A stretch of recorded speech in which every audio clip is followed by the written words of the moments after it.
السلام علیکم، بسم اللہ والحمدللہ والصلاۃ والسلام علی رسول اللہ۔ علامہ شہید کی خطابت کے ساتھ ایک مسئلہ میزبانوں کے لیے بھی پیدا ہو جاتا تھا کہ اگر آپ کی تقریر پہلے ہو جاتی تو اس کے بعد چراغوں میں روشنی نہ رہتی، نہ مزید کسی مقرر کے لیے تقریر کی گنجائش رہتی، نہ عوام سننے کے لیے تیار ہوتے۔ اہل حدیث کے ہاں تو یہ طے شدہ کلیہ تھا کہ آپ آخری مقرر ہوا کرتے تھے، لیکن جب مشترکہ جلسے ہوتے تو اپنے زوم کے ہاتھوں بعض لوگ مارے جاتے، جیسے اس روز خیالی دروازے گجرانوالہ میں ہوا۔ مشترکہ جلسہ تھا جس کا عنوان تھا عظمت صحابہ و اہل بیت کانفرنس۔ سارے اہل سنت مکاتب فکر کے علماء اس میں شریک ہوئے۔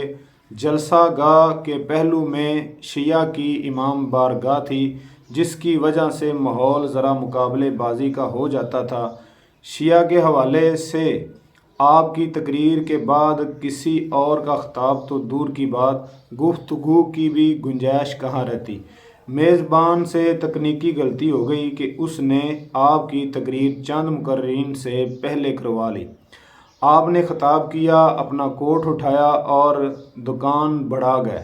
اب آپ کے بعد بریلوی مسلک کے معروف خطیب شبیر شاہ حافظ آبادی کو خطاب کی دعوت دی گئی۔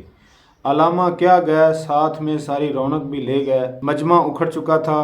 حقیقت یہ ہے کہ شبیر شاہ حافظ آبادی کا ان دنوں طوطی بولتا تھا، لہک لہک کر ترنم برے انداز میں، بلکہ ملکہ ترنم سے کچھ بڑے ہوئے انداز میں یہ صاحب خطاب کرتے تھے۔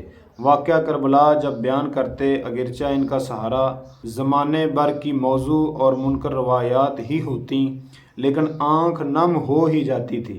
مگر اس روز اکھڑا مجمع دیکھ کر شبیر حافظ آبادی نہ رہ سکے، فرمانے لگے، ایک وہابی تقریر کر گیا ہے تے سارے چلے گئے، آج کے بعد میں یہاں کبھی نہیں آؤں گا۔ ایسا ہی ایک واقعہ شیخو پورہ میں بھی ہوا۔ ایک مولوی صاحب ہوتے تھے جن کا اصل نام غالباً فقیر سلطانی تھا، البتہ ان کا عرفی نام مولوی فرشتہ تھا، جس سے وہ جانے جاتے تھے۔ بریلوی عقیدے کے حامل تھے اور علامہ کے عقیدت مند۔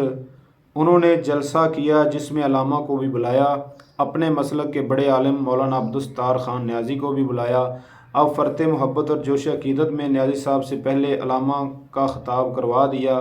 علامہ نے حضرت عثمان رضی اللہ تعالیٰ عنہ کی شہادت کے موضوع پر تقریر کی۔ اس موضوع پر اس سے بہتر خطاب شاید آپ کو سننے کو نہ ملے۔ بہرحال علامہ کے بعد لوگوں نے بیٹھنے سے انکار کر دیا۔ عبدالستار خان نیازی علامہ سے بھی اچھا تعلق رکھتے تھے اور زمانے کے سرد و گرم چشیدہ تھے۔ انہوں نے بکھرتے اکھڑتے مجمع سے خطاب کی ضد نہیں کی اور دعا شروع کر دی کہ عافیت کا راستہ یہی تھا۔ البتہ اتنا ضرور کہا کہ ظہیر صاحب نے تقریر تو بہت عمدہ کی، لیکن عقیدہ اپنا اپنا